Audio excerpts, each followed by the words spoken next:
Hi everyone, welcome to day 6. I'm going to do things a bit differently today. As you'll know from the long-term planning that I gave you at the start, I've always aimed to look at the approach that is called first, then, and now. And you can find this, lots of information on the internet, which I will be showing you a little bit of in a moment. Now, I was going to do this later, but I've been prompted to do this today. One, because of a question that was asked in my impact group about ways of teaching subtraction meaningfully. And secondly, from a post that I saw on Facebook. So I want to have a look at those and then unpack this activity. And I will put a caveat right from the start and say, this isn't the main training that I do. If you want to learn all of the skills and knowledge that you need in order to understand what I'm talking about here fully, that is in the Teaching Essential Number Sense course. You know, this is a challenge and you will learn lots, but there's so much more to share with you. So I hope what I explained today makes sense. You can come on the next workshop and ask any questions or put questions underneath this day in the comments on the website as well, where you're watching this. Okay, so let's get started. So I am going to talk you through an activity that fits with this first, then, and now approach. But before I do that, I'm going to show you the Facebook post that I saw. Now, this one here, it's on White Rose. You can come and have a look in their group. And, you know, here we've got somebody who is in distress doing their planning here, and people then giving some advice on it. So if I click on these pictures, we've got first 2 ducks, then 2 ducks, now 4 ducks. And we've got first 2 ducks, then 4 ducks, now 4 ducks. And we've got some ducks along the bottom as well.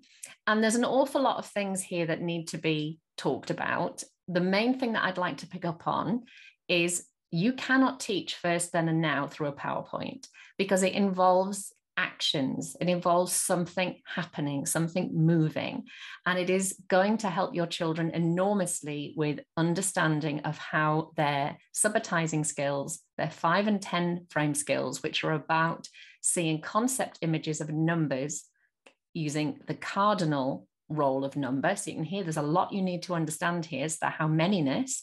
So we're using those concept images of numbers in known patterns to understand part whole. Now, if as a practitioner, you don't know about that yet, and if you access something that is a scheme and you just instantly go straight to the PowerPoints, and the fact that, you know, this practitioner here is not going to be alone in that the stress she's feeling is because the planning isn't being gone about in the right way. And yet the scheme is suggesting that this is the right way to go about the planning. So this is why I talk all the time about you must be a user and not a follower, because otherwise you will be scrambling around like I used to be, searching for how to do something when we need to understand the maths ourselves first. And it will give you enormous confidence. It will give you the ability to do this in so many different ways, the same skills in many different ways. So this is a real problem. And I'm going to really equally hold the scheme responsible and also the fact that we need to know that we don't know stuff. All we need to be aware of is I don't know what I don't know, but I do know that teaching maths well is about my subject knowledge and my pedagogical knowledge. And we've all been in this situation. My heart goes out to this practitioner. But when you're aware that you need to use a scheme and not follow it and improve your math subject knowledge, you can not experience this sort of pain. And I know those of you who've trained with me will all know how this person feels. And I certainly do, because I've been there before I knew what I know now. So if this person here is ever gets a chance to watch this, hopefully it will be helpful to them and others. So let's have a look. If you put first, then, and now into the internet, and I've actually put White Rose ducks because I was looking for that specific activity. But even if you just, you know, take away the White Rose bit and you just put first, now, and then, first, then, and now, get rid of the reception, you will see masses and masses of these things coming up. Now, there is a huge issue. As I say, the first thing is you cannot learn how to do this through images. you can move on to images, but you as the practitioner need to understand the concrete pictorial abstract journey, and you need to understand that deeply. You need to understand how this links to, as I say, subitizing 5 frames, 10 frames, part whole, how it is underpinning addition and subtraction. You must not turn to a certain module or a certain week in a scheme and say, this is what we're doing now. And if you are doing that, we understand, because we all were there at one point, but you need to stop and you need to learn what is going on underneath this. That's what I'm going to have a look at today, and I hope this will be helpful. So I'm just going to click, yeah, this one here, I just wanted to mention as well, this is fuzzy because it looks like it's a screenshot from a video, but you can probably see well enough. This is White Rose Year 1. So we've got a certain amount. Now you'd have to have some really good conceptual subitizing skills to know how many were there, because we're not using 5 or 10 frames. So again, those skills would have to be in place. Then you have to know what, not only how many are there, but what does this mean? Because you and I as adults probably are realizing that these are coming along and being added to these. I think they might be fish, it's hard to see. Or maybe they're chicks. I don't think it really matters, does it? You'll be able to tell me because you might know this. Maybe it is chicks actually looking at it, look like fish from the side. But whatever they are, we've got some, and we're supposed to understand that more come along, and now we've got this many. Now, there are lots of issues with this. No, you know, one of the biggest issues is you are probably going to end up counting those in ones because you're not using the skills that you've got, which is putting them on 5 and 10 frames. But the main issue, if we move that to one side, is it's not going to be clear what to do, because these things are static and we have to make this be happening, and it has to have a meaningful context and some reason why more things would come along or some things would leave. And there is a huge issue in this is not being used in the way that first, then, and now is actually is designed to be used as well. So I'm going to show you that now. But all of this, as I say, is about, we have a responsibility as paid professionals in early years to say, I need to understand the maths. And because that hasn't been asked of us, and because it's not modeled around us by colleagues, and because it's not in the schemes that understanding the maths is absolutely everything, and then we have to understand the pedagogical side of how a child at that age learns. We've got to shine a light on this, everyone, because it is not being focused on at all. It's all about the provision of activities, and that is not going to work. So let's have a look here. This is how first, then, and now is supposed to be used. So I want you to look here and just look at this example. So I still would never do this pictorially first. I'm doing this just to show you because of the nature of the example here. So here we've got some pots, which is what I'm going to use an example above. Something happens, and now we've got this many pots. So this was what first, something unknown happens, and we're left with this. Now, not only is that more logical, but when you're ready to move on to a pictorial version of this, it makes a lot more sense. So can you see here that we have more here and fewer here? So already the idea that some have gone away. And if the context is that someone's using these pots to plant up their seeds, there is a logical reason why they might have gone away. If we move down, we've got, first of all, the first bit is missing. So we don't know how it started. But then something happened and we ended up with this. And this is much, much harder. So we've got to think, what if this was added? What did this look like before to end up like this? And can you see how complicated that is? And that's deliberately complicated. By the time you get to year 1 with a good grounding in reception, children should be able to cope with that sort of level. When this is in the abstract, this would be 4 plus something unknown equals 2. And this would be unknown plus 2 equals 4. And you can solve both of those equations, both of those problems, using your knowledge of concept images and part whole. And that's what we're aiming for. So for me, be really, really careful when you move on to the pictorial stage about filling each of these boxes. And the thing I want to stress the most is the CPA, the concrete pictorial abstract. we have got to be so careful that if you are using a PowerPoint or you're using images, whether it is in a printed workbook or whatever, you have got to really know, is this the best way of teaching this concept? Or is this just what I'm used to and convenient to me? If it's what you're used to and convenient to you, you're very unlikely to get good quality learning out of it. And I'm hoping that that's what all of us want. And if that is the case, stick with me and let's have a look through this example together. So as usual, I've done the practitioner toolbox. It's almost exactly the same as the day before, because the whole point being that we are reusing, if I go up here, we are reusing exactly the same tools over and over again, because that is how you develop genuine mastery. And I'll talk about mastery a bit more on the call next time, because that's something people have been asking about. I've also talked here about what I call concrete real world to concrete maths world. And concrete being resources, things you can touch. Concrete real world in this case is going to be plant pots, and concrete maths world is going to be representing those plant pots with counters.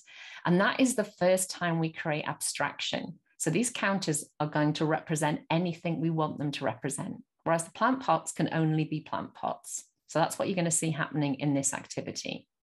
The children, here are the tools that they're going to be learning. You can either use those words to talk to about the activity with the children or make them more child-friendly. It's up to you. So I have introduced it as usual here about we've looked at how many seeds, we've looked at how many pots, we've looked at the fact that you don't need a number to be able to talk about how many. You can still look at more, less, fewer, two more, not full, full. So you can revisit those ideas that I've shared with you so far. And don't forget the mini masterclasses that I ran before the challenge started, which are on YouTube and in your library that you can revisit. But now what we're going to do is create some authentic reasons to not only add and subtract, but to notice and compare and discuss change, and to use the idea of empty place calculations, which is what the first, then, and now approach is about fundamentally. The empty place might be the outcome. The empty place might be what we started with. The empty place might be what changed. So this is really good quality problem solving. So I've talked you through here. I would choose a character, because the children need to care about this. It needs to feel authentic. So if you read Titch or Jasper, and you've got Jasper's Beanstalk, any of the books where a character is planting something or growing something, it's going to make it more authentic. Or it could be one of the children in your class. That can cause problems because you can't pick every child, so it's often better to pick a character. So what we're going to do is you're going to be in charge of the learning first. So this is what I would call a teacher-directed activity. I talk in my training, if you, in the impact library, you get this, and in the team impact libraries, when people train with me, I've got an essential foundations masterclass, and I talk you through 4 different approaches to teaching maths: teacher-directed, teacher-led, child-led, and child-initiated. So if you're interested in knowing more about that, Team Impact and Impact give you access to those courses. So we're going to have a look here. You're in charge of the learning. You might be working with a small group of children here. So you're going to introduce the character, make sure it's someone that's known to them, make sure they know the story and they care. So if you talk about Jasper or Titch, they're picturing that character and you can look at the book together. You are going to set it up so there is a screen of some sort between you and the children, so they cannot see what you are doing. And behind that screen, you are going to have a collection of things. And in this case, I'm going to suggest you have some pots and some seeds, because they're the things we've been using. You can vary this activity in so many ways. So when you're not doing planting sunflowers or planting beans, you can the vehicle will change, but the math skills will stay the same. So I hope you'll be able to see that as we go through. The children are going to have 5 frames and counters, and you are going to have a 5 frame and that's big enough to put your pots on. So you will have something that has something in common. You both got 5 frames, but they haven't got pots, only you. So behind that screen, you are going to, and I'm going to start with a 5 frame here. You may be ready to use a 10 frame, but you are going to arrange some pots on that 5 frame, unseen by the children. Then you're going to lift the screen. And if you need to, you're going to say, what do you see? Or what do you notice? If you do this regularly, you probably won't need to say anything. And we need to have a lot more of adults not saying anything, because adults tend to do a lot of teacher talk when actually children, if they were allowed to think and notice, would do a lot better. So speak when necessary and be quiet a lot more. It's good for your mental health as well. So your children, especially those of you who've done lots of training with me, they'll be so used to you saying, what do you see? What do you notice? That they will be able to tell you about the pots. You are then going to encourage them to recreate how many pots they've got using the counters on their 5 frame. They, again, should have the skills to be able to do this by looking at how many there are. They know that there is, for example, in the example I've done, there's 1 not there yet. That's one way of looking at 4, because it's the number, the amount when the 5 frame is not quite full, there's still a space. They might be able to notice that there's 2 2s. They may count, but what you are encouraging them to do is use concept images, which is using their perceptual and conceptual subitizing skills. So be careful. Again, those of you who've done TENS training with me, the Teaching Essential Number Sense course, we often sing a little song when we're putting counters on 5 and 10 frames, because children who are inclined to count cannot count and put counters down, but they certainly can subitize while singing along. So it's just basically to give the brain something else to do. Those of you who've done training with me, you'll know what I mean by this. So they build that pattern on the board. Now that is, in this case, first. This is what we started with. Now you are going to put the screen down now, and you are either going to leave them as they are or add some pots or take some pots away. And you're going to put it in the context that this is what Jasper, if that's who we're talking about, Jasper did something to the pots. He either used some of them up to plant some seeds, or he went to get some more pots, or he's just having a little rest and he hasn't done anything. And that's what they're going to notice. So the nice thing is about not the option to not change it. So for example, I might remove a pot. And again, you need to sort of, be clever about how you do this, because children are not daft. They'll see the actions behind the screen with the way you move your body. So don't make it easy, and make sure you don't just have it obvious when you've lift the screen that you've moved one pot to one side. So again, be clever about that. Maybe have a box or something to put things in so they can't see.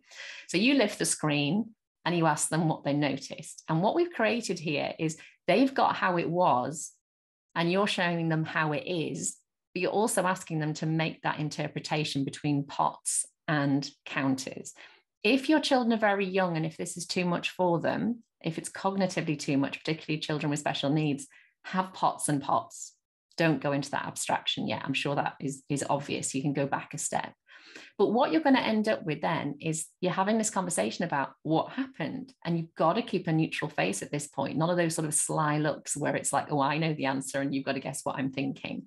But the children noticing that there are now fewer pots than there were before. Yeah. So what has happened? And that is the middle bit of the first, then, and now. So they can see what was first, they can see what is now, but they're working out what the then bit was. And basically you are talking about whether addition or subtraction has happened. Now, I hope you can hear there is quite enough to get your head around there without us merrily then putting that on a PowerPoint and, really be careful about writing that as a calculation at this stage. We're going to move towards that, but these children need to very, very confidently explain what's happening.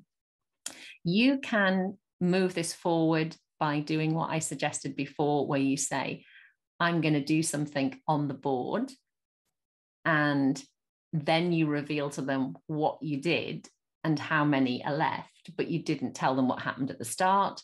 Or you can do the idea of, here, for example, is 2, and you tell them what you're going to do and say, I'm going to add 2 more. And for example, if you look at that 5 frame there, imagine 2 pots on it, and the children can see 2 pots, and you say, I'm going to add 2 more. And they have to visualize that before they do it. And they'll be visualizing adding the counters to their 5 frame, and they'll be visualizing you adding the pots to yours. So they can tell you how many you're going to end up with. And then we can talk about, so what was the story? Oh, he had 2 pots. He didn't have enough. So he went to get 2 more. So now he's got 4 pots. At that point, when you have done this a lot, you need to then vary it. So we vary it by doing it with seeds, and we vary it by doing it outside and inside, and we vary it by doing it with large 5 frames and small 5 frames. We do it without 5 frames. We just do it with subitizing, and maybe we use the pattern that we see on a die or something like that. I mean, do use patterns, because patterns are there to help the brain see amounts without having to count. So variation is huge and very important. And then, of course, if you wish, you can recreate those problems. So we had 4, and maybe I did something and I said, didn't I, let's make it exactly the same as I did in my story. And look, I'm using a pattern here to help. It's not a 5 frame pattern. It's a, it's a pattern you would see on a 5 frame, but you could also think of it as the pattern on a die. So this idea, so first, remember we did this exact example up here. I showed them 4, I did something to it, and then there was 3. So the children can tell us what happened here. You've got to be very, very careful, because what we're seeing, on the internet is, that sort of thing. And you think, hang on a minute. So that looks like we've added 1. But then we've got to have a look at what went before there. But how do you show subtracting 1? I don't know. Are you going to put the 4 again and then take 1 away? And are you going to cross it out or something? And it ends up you're trying to make sense of it from an adult's point of view, not from a child's point of view. We need to think, how would they represent that one of the pots was used by Jasper? I'm imagining that they might be like, we need a drawing of Jasper taking the pot away or putting the seed in the pot or whatever it is, but it has to make sense to the child. And when we get to this here, this is really, really complex. It's much more, this level is much easier. So if we did something like this, where this was the story, and again, we've done it physically with concrete objects. So Jasper had 4 pots, and then, he realized he needed some more, so he went to get another 2 pots. How many pots has he got now? The problem is, if you put the 6 at the end, you've got 6 there and you've got 6 there. And then we're looking at equivalence, and it can be very, very confusing, because you've actually got 12 pots, whereas the story is about 4 pots and 2 pots equaling 6 pots. So I hope when you're listening to this that you think, oh my goodness, there's a lot to think about. And it isn't, if I go back to these examples, it is not about trying to get the children to be able to work. Look, I'm so popular. It's not about being able to get the children to understand these PowerPoints, because you end up doing loads of talking and some of them will understand what you're saying, but principally the maths will get lost. So look here and think, is this actually doing what you want it to do? Look through whatever schemes and so forth that you're using. Here's one that looks a little bit better, that's got, again, it's gone to abstract possibly far too soon, but presumably I can't see very well here. And let's have a look, see how clear it is. It's a bit fuzzy, but we've got 2 of something. So it's 2 ducks, something happens, and then we've got 4 ducks, but we've still got pictures in each one. So be careful and make sure the pictures are the children's thinking being taken into pictorial, not a schemes idea of what the children think. Does that make sense? It's got to be real. Think concrete real world, concrete maths world, drawings, or moved into that, drawings that then help to make sense of what happened to the children. And then that step towards abstract, when we start saying things like 4 + 2 = 6, whoa, there is so much more going on there, because that equal sign is about equivalence. So that's something to talk about another time. So I hope that's helpful. I hope you find the activity inspiring, and you can see that it's authentic. And the children, my aim is always for your children to be able to go off then and do this themselves, to play this themselves, to set it up as a game. If you set it up with them, that would become, instead of teacher directed, it'd be teacher led, but you'd set it up with them so they can remember what to do. And then you leave a child in charge of this. And you might be sitting, watching, helping, but you're giving the children much more leadership. So you've moved from adult directed to adult led, where you're there, but the child has a lot more control. All right, enjoy. And I look forward to your questions and your wow bombs. And those of you who are joining us on the Facebook group, on the pop-up group, can't wait to see your pictures of what you do.